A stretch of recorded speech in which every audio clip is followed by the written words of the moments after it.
Hello and welcome back to The Forge, where you can get your regular dose of Realogy and reclaim your awareness. Thank you for joining us today. We're going to continue with a slight deviation in our usual format in going along this path of discussing social commentary. And for this one, we are in the December 2022 timeframe. Our topic for today is going to be, how do we make America great for everyone for the first time? Okay? So in having a plan like this, obviously we acknowledge that America has been great for some people some of the time, but never great for everyone at the same time. Now, this initiative is admittedly a very lofty goal, but it goes for communities as with everything else. If we fail to plan, then we plan to fail. So planning is going to be the first and most crucial step to success. A very strong second step is to team up with like-minded individuals who are just as invested in the plan as you are. Now, if we don't try, there is a 0% chance that a plan will just fall out of the sky for us. I'm personally not satisfied to sit and wait for someone else to come fix my problems for me either. At least if we try, there is some small chance for conditions to improve. There are many details that I'm sure are still needed, some realizations that may change the plan, some things that maybe just are not feasible. That's fine. I invite all ideas to the table, but just with one caveat. Please make your criticism productive and not malicious. If you don't like part of the plan, that's fine, but just don't offer criticism without coming back with your suggestion for making it better. We can't look at this and just say, oh, that's not realistic, not realizable, and for that reason we scrap it or give up. Let's do something. We recognize that things need to change. Let's try to put our efforts into how do we do that, and if we have a roadblock or something that makes it look not realistic or realizable, let's try to see if there's a way we could fix it and use your input for that reason. And the plan begins with the Minimum American Standard of Living Initiative, or MASOL. It is a self-contained, comprehensive program to improve the minimum standard of living for American citizens, as demonstrated by improved living conditions in impoverished communities, improved quality of life for employed citizens, the reduction or elimination of unemployment, homelessness, crime, recidivism, and any education gaps that may exist between impoverished and more resource-rich communities. There's also a sub-initiative in the MASOL plan called the Policing Policy Initiative, and another element of that plan called the Community-Grown Police Force Initiative. These are both aimed at improving law enforcement and community relations and accountability. And then trading dependency and expenditures of government assistance programs for homegrown economic stimulus and a goal of community independence within a generation. Now, it needs to be said here, we need to look for other financing opportunities if there is no government participation. A plan like this is too important to give up because we don't get help. If we are the direct beneficiaries, we need to put as much time and effort into how do we provide the funds to make something like this successful and to put it into play, and not give up and say it fails because we don't get the support of government or where other resources may exist that could help. So some of this may involve the voluntary pooling of resources, the formation of local banks with community-derived investment plans, or scheduled days for focused community spending to support local businesses, etc. Overall, I wanted to kind of give a one-page summary of what the plan looks like. We're going to kind of go into detail in every element of this plan, but just to kind of quickly walk through the high-level view of it, we're going to start off with the plan looking at those citizens who are employed full-time or with multiple jobs to make ends meet, and looking at a way that, as we again address this specific part of the population, trying to find a way that we can cascade those second and third jobs down to citizens that are maybe employed part-time or unemployed. And we'll also look at citizens that are disabled or maybe a youth-involved program that fits a part of this initiative as well. Now from there, the plan that we'll walk through here shortly, we'll look at providing housing and a clean community for the homeless to begin to inhabit. And then from there, as they get on their feet and get settled, you kind of start moving everybody back up the other side of the ladder here, and take those people that are homeless and unemployed to being at least employed part-time and moving them up to being employed full-time. And again, we'll look at how the community-grown police force fits into that as well, with eventual graduation into either being employed full-time with the benefits of this program, but more ideally, being able to get people past the minimum income limit that lets them be prepared to go beyond this program and rejoin the society as we know it today, as far as our economic plans go. So we'll start by defining the system that we all live with today, capitalism. Capitalism is an economic system in which investment in and ownership of the means of production, distribution, and exchange of wealth is made and maintained chiefly by private individuals or corporations, especially as opposed to those systems with cooperatively or state-owned means of wealth. Now the problem is, capitalism doesn't work when vast entities with near limitless resources historically target impoverished communities for class warfare, systemic racism, media demonization, and drug dumps that go hand in hand with the presumption of guilt and a super predator narrative endorsing just us system. And that us obviously does not include those of this community, this impoverished community. What is needed is a reimagining of America's existing social welfare and assistance programs, which are already deployed in parallel to our capitalist ideals. At a high level, the program would need to amalgamate or replace a variety of government assistance programs in a way that will return time spent working multiple jobs to the employee with their families, elevate the citizens, their standard of living, and the communities in which they live. Provide a glide path to prevent citizens from lifelong dependence on these government assistance programs. And if done correctly, this program should prevent the perception of a handout and protect the pride of its recipients. So let's look at how this could be accomplished. We have to start by defining what constitutes a minimum standard of living for an employed person. And for the sake of this discussion, let's limit the quantities to what material goods are needed within a 2-week pay period. The list would include, but not be limited to, the basics of food, utilities like water, gas, and electricity, domicile expenditures, your rent, your mortgage, or taxes for whatever home or apartment you live in, personal hygiene products, and home cleaning products. Some of the things that could be variable based on the recipient or the size of the family, whether we're talking about a single person and a married couple with dependents, whatever the case may be. So some of those variable parts of this program would either be a public transportation pass or limited assistance for reliable transportation. Annual replenishing of basic amenities like clothing, bedding, washcloths and towels, etc. In-community dependent care for single earners. This could be a workforce to be supplied by this program in a way that we'll see later. And healthcare. Now this will include prescription meds, maybe some family planning resources, etc. But because of the way things go in this country, okay, we're not going to bring in some of the more controversial topics, because a plan that, if this plan could be deployed in a way that to make it successful and beneficial to people, something like a controversial topic will cause it to get stalled out and never make any progress in the way that this government is run today.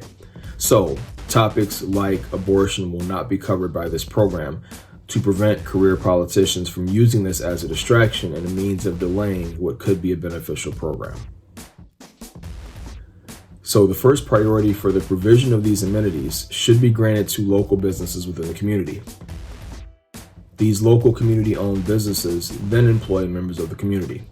If possible, the government can provide grants or stipends to incentivize the formation of local businesses, and in the event that a local business does not already exist, to provide any of these basic needs previously listed.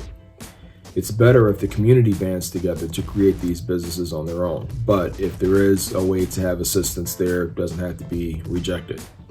As impoverished communities don't typically have many bank owners living among them, a collaborative effort should also be made by community leaders to create a local bank that tends to the needs of local business owners and engage in financial education and sound financial practices for its citizens, and that reinvests back into that same community.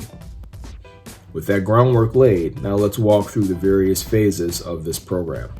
Looking at the overview, we're going to zone in on the employed full-time citizens, or those citizens that have multiple jobs, and look at how do we start this plan off. Phase 1, the target population, again, as we said, citizens employed full-time or with multiple jobs but still below a defined income limit. The problem statement: some citizens are employed 40 plus hours a week but are still unable to meet basic necessities, or they're working so many jobs to meet those basic necessities that it leaves no time with their families. The action plan: qualified participants are issued a proof of employment card. This card must be digitally verified by regular bi-weekly confirmation of 80 hours worked. Now, that's giving allowance for sick days, vacation days, medical leave, holidays, things like that. It doesn't have to be so strict that we start to break from some of the normal things that are allowed in today's system. This proof of employment card entitles the holder to a minimum standard of living, defined by certain allowances rather than just being loaded with a monetary amount. For example, this card can be presented to a local grocery store and allows the holder to leave with items sufficient to feed that person and their dependents for 2 weeks. This would follow a similar path for other necessities mentioned earlier. Now, overtime won't be prohibited in the system, but it does qualify the participant for additional benefits and provisions if they do choose to work overtime. Again, the idea is to let a person's full-time job provide for those basic amenities without adding on the stress of, I'm working full-time, still can't make ends meet, and I have to just go and pile on more and more jobs. We want to have basic amenities and needs met by the single job, but allow overtime for, again, the more ambitious, or to have additional provisions and benefits being given. And some of the allowances and benefits of this for the participant specifically would be improved quality of life. Every job can meet survival needs, and returning more time with family, which also includes normalizing fathers being in the home. Now, the benefits to the community would be thriving local businesses, also a reduction in crimes that are usually explained as necessary for survival. Now, what would be cascaded to the next phase would be those abandoned second and third jobs. So we take those abandoned second and third jobs and feed them down to the next rung of the plan, to those that are employed part-time or unemployed in phase 2A. Target population: able-bodied unemployed citizens. The problem statement: communities with high unemployment suffer from a multitude of difficulties like low-wage jobs, high poverty, high government dependence, high crime, neighborhood blight, homelessness, etc. The action plan: establish a database of abandoned secondary and third jobs, so on and so forth, from phase 1. Include the creation of a variety of in-community jobs aimed at addressing the aforementioned difficulties. One of those roles that would need to be created is for that of a community maintenance supervisor and a staff supporting that person to set and oversee community maintenance goals. Rotational duties would include removal of litter, property and lot maintenance, abandoned home restoration or demolition, unarmed neighborhood watch, which would convert to armed upon completion of the community-grown police force initiative, which will be described soon. For citizens capable of work yet unemployed, they will be assigned to jobs from the established database. These jobs can be combined, but the citizen is not to exceed 40 hours of work per week. And upon achieving a 40-hour work week, the participant graduates to phase 1. Again, doesn't mean overtime is prohibited, but the whole point of this is to let basic needs be met with one full-time job and let a person have the rest of their time back to their family. Now, the proof of documented work hours from the above database, totaling less than 40 hours, will be required for continuation of existing unemployment benefits, though it will be with fewer provisions than phase 1. Enrollment in phase 2 would be required for parolees or convicted criminal offenders returning to society. Additional measures may be required to qualify for the neighborhood watch rotation for those people. Citizens with exemplary performance in unarmed neighborhood watch rotation would then become primary candidates for the community-grown police force initiative.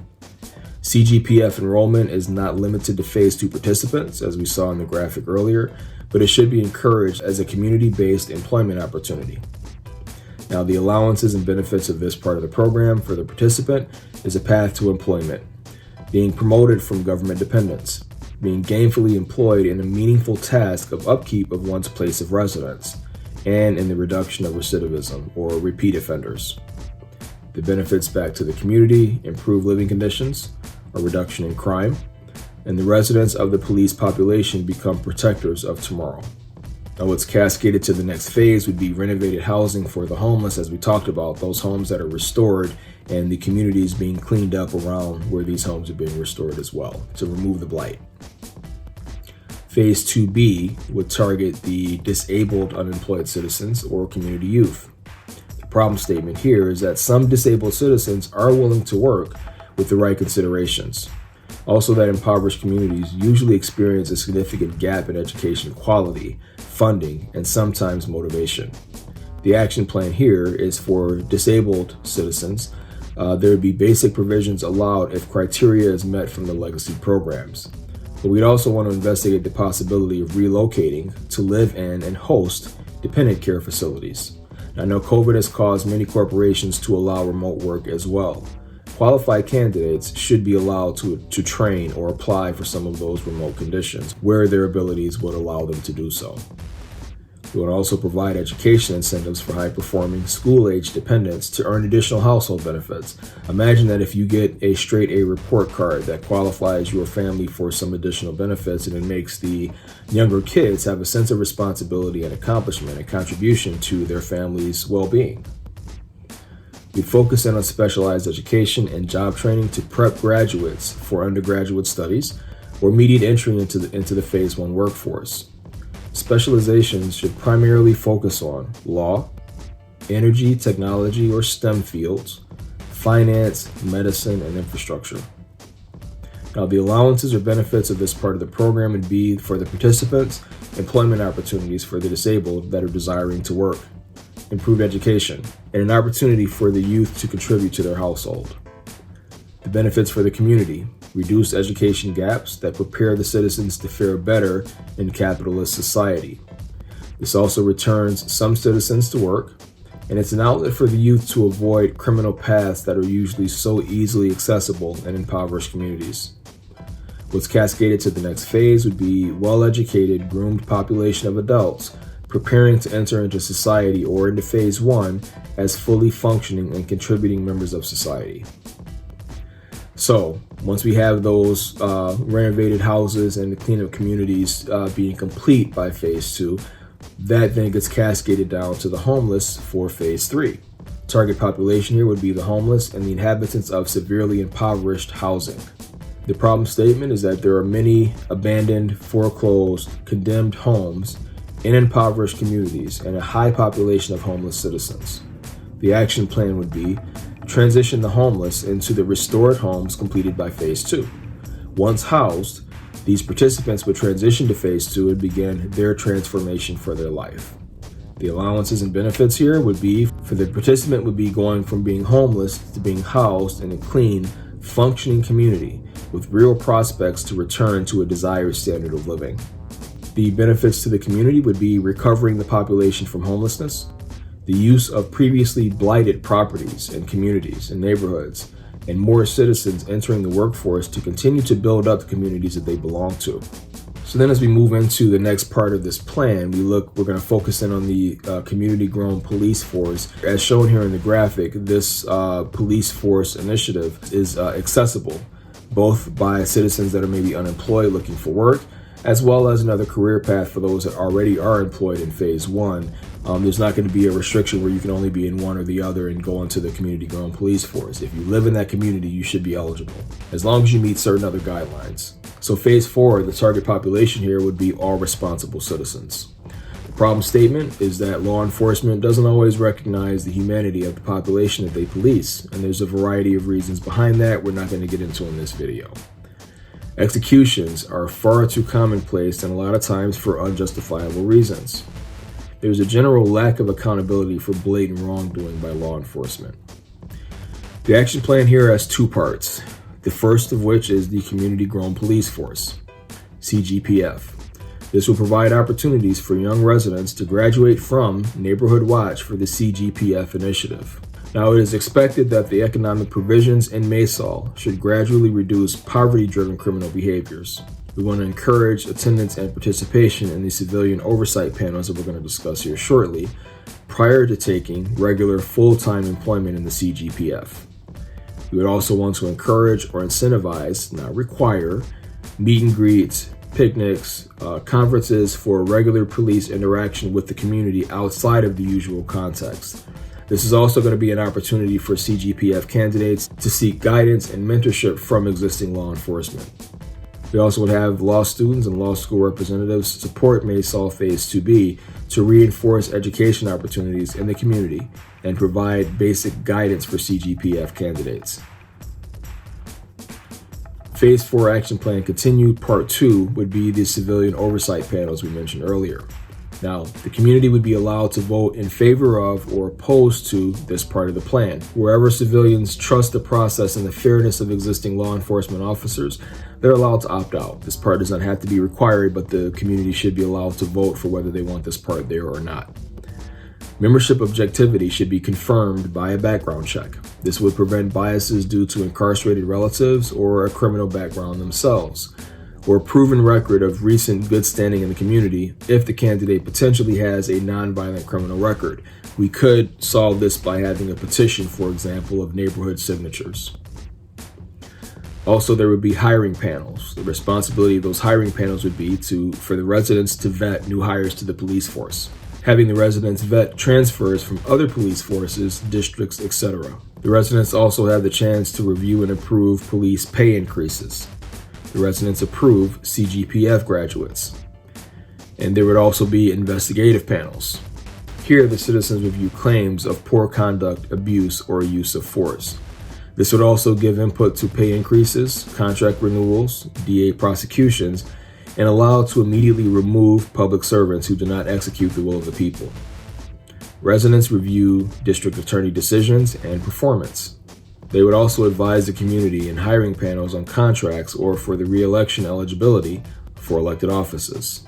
I want to say here as another part to this, in service to the community, one can redeem their honor, their dignity, their respect, and their privileges. There exists kind of this looming cloud a lot of times that if a person makes a mistake in their youth, some of the results from that bad decision or those poor choices while they're young can follow them around for the rest of their lives. It gets discouraging, it's demotivating. We want to encourage that if a person has made mistakes, redeem yourself in service back to the community, and have that be done in a way that it restores the pride and the acceptance of those people by letting them become pillars and contribute back what was maybe taken in their poor decisions from their youth. Now, the allowances and benefits to this program, I think, are pretty obvious for the participant. Sanctity of life is protected, and there's fair treatment by law enforcement. For the community, their humanity is being perceived by law enforcement officers. We also want to establish a functional bond between citizens and the police force. Now, the MASOL initiative should be paired with a targeted exit plan for program independence. This necessitates specialized job training or additional education, especially investment advice or financial planning, and overtime offerings to qualify for additional provisions. Success of this initiative should be evaluated by the percentage of citizens that graduate from the program within an expected time period, adjusting for new enrollment.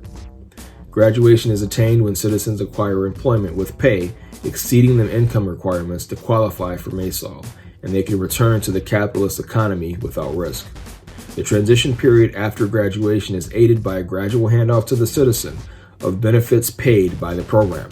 Here, the assistance of an assigned financial planner with oversight capabilities can ensure this transition does not create an undue burden on enrollees.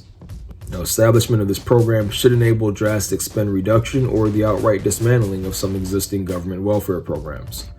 Access to this initiative should be available to all citizens meeting the income guidelines and should enable all working Americans to meet the basic needs for their families and alleviate the need to work multiple jobs or the temptation to make ends meet by illegal methods. This would also be an immediate quality of life improvement, allowing citizens to enjoy more time with their families while in the prime of their lives, and while allowing the proof of their full-time employment to provide for the bare necessities consistently and regardless of the typical variations in pay. It also aims to overcome the expanding wealth and opportunity gap resulting from the exclusion of specific groups of citizens from historic, life-changing economic stimulus programs that have been funded by the American government, such as the Headright Program, the Homestead Act, the FHA and VA home loan programs, the delayed enforcement of the Fair Housing Act, biases that are evident in the actions of the home ownership lending corporations, just to name a few. While the aforementioned programs were funded by the wealth amassed from forced-free labor on minority communities, and from the income taxes paid after their release from forced labor, and by their continually disenfranchised descendants, these programs still prevented those same populations from being eligible participants to receive any benefits from the above stated programs. Now, between the minimum American standard of living and the policing policy initiatives, we're attempting a creative set of solutions for everyday problems in impoverished communities. By utilizing the dormant workforce of citizens collecting unemployment and make the conditions for their receipt of these funds that they prove time spent working to alleviate the problems within their own communities. We'll push for a domino effect of fixing one problem and then using the resulting resources gained from that fix to address the next problem. It also needs stating that the Uber consumer culture can be redirected in ways that benefit those same communities by supporting some of the local businesses and by drafting a collective agreement by a community to coordinate their spending in ways that recognizes the immense economic power that they already possess, but that their undisciplined spending makes difficult to see. You're invited to dialogue and to workshop this plan to make it better and make it a reality. Bring constructive criticism. As long as you have a contribution to replace what you think won't work, let's begin to implement and test this process wherever there are communities that could use some uplifting. Begin the discussion here in the comments. Feel free to plan events in your local community or work on a larger scale so we can witness the potential we possess when we work together and do something good in service to one another. So we'll exit back here on the graphic summarizing the plan. It's not very complex. It is doable. These are things we can help enforce on our own and bring to reality and help to bring up our communities. All right. I want to thank you all for joining us today. And until next time, remember, seek truth, reclaim your knowledge, your existence, and your reality. Take care.